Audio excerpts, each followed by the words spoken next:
And on the 8th day, God looked down on his planned paradise and said, I need a caretaker. So God made an athletic trainer. I need a highly qualified, multi-skilled healthcare professional to improve functional and physical outcomes for all my physically active people.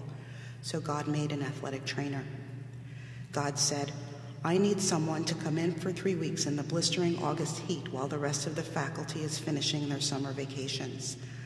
I need someone with a smile on their face, inexplicable joy in their heart, and a sense of humor that serves to balance the highs and lows that accompany the tightrope they walk, the periods of routine interspersed with panic.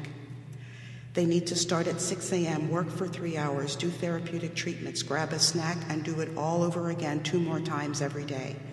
The 40-hour work week will be done by Wednesday, which leaves 3.5 or 4 more days to do another 35 or so. Eating and potty breaks are optional. They could write a book, but they don't. You can't make this stuff up, they say. So God made an athletic trainer. God had to have someone with a thick skin and willing to tolerate the indignity of being disrespected on occasion by myopic parents, coaches, administrators, public officials, and the media, who are unwilling or unable to appreciate that at the end of the day, it's not about their perspective or opinion, but the uncompromised welfare of the athlete. God said, I need someone who is cheerful when it's tough to be cheerful. It had to be someone who can skillfully guide an athlete through ACL rehab and then, in one of the most ironic twists of fate, witness them tear the other one. It had to be someone who can pull them out of the throngs of despair for another 7 months until the light emerges once again at the end of the tunnel for them. I need someone who will stand on the sidelines protecting athletes during a blizzard, during the driving rain, and when the turf is 160 degrees and melting the glue in their cleats. I need someone willing to hold their bloody tooth when no one else will. So God created an athletic trainer. God said, I need preceptors to help students navigate between the fantasy world of the classroom and the real world of clinical practice. They need to be patient when it's difficult to be patient. They have to be willing to step back, although it's easier to just do it themselves, because they believe in the process and investing in the future of the profession. God said, I need educators who are patient enough to plant the seed, not knowing if it will sprout tomorrow, next week, or next year. So God made an athletic trainer.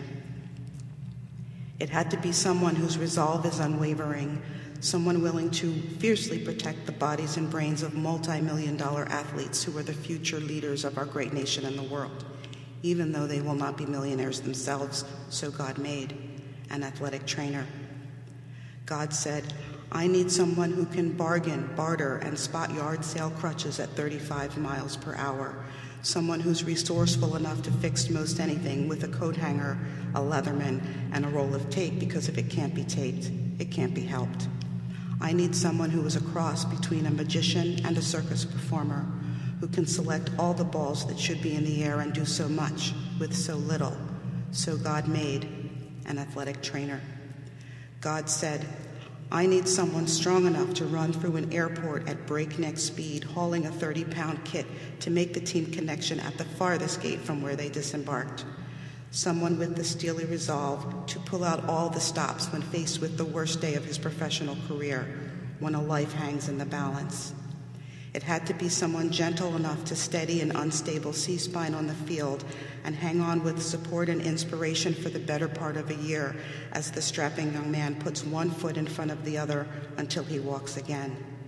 When that 18-year-old declares his goal to enter an ATEP and walk in the footsteps of the man who protected his dreams when millimeters counted, is the ultimate sign of respect. So God made an athletic trainer. God had to have someone who, despite missed soccer games and dance recitals, would eke out quality time for his own family while safeguarding the lives of other people's children while they play. It had to be someone who would come in early, stay late, and in between run across town to the science fair. It had to be someone who could basket weave a family together with tape ends, never wasting a scrap or moment, deftly creating a masterpiece as strong as one created with the highest quality linen tape, with the highest thread count and tensile strength available on the market. The significance of the commitment to family and profession would not be lost on one who knew him the best.